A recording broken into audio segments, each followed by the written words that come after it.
Hi, my name is Michael Sedlezky and I'm 18 years old.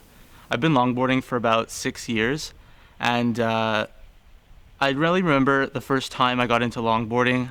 I saw a video on YouTube and I thought like that was the coolest thing that I've ever seen, and I really wanted to try it. So I went to a Toys R Us or something like that and picked up a longboard for about $100. And I remember I couldn't even ride it in the parking lot.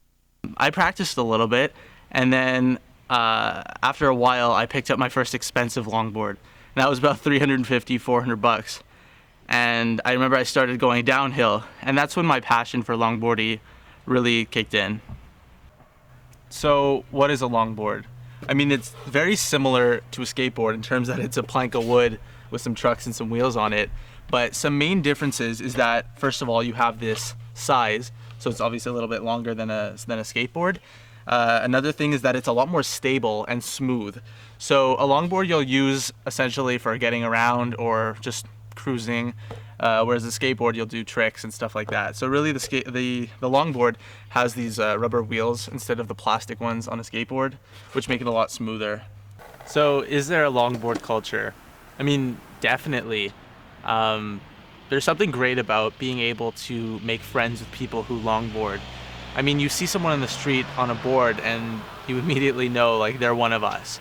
There have been many times where I was with my friends and we see another person on a board and we just said like, hey, you want to join us?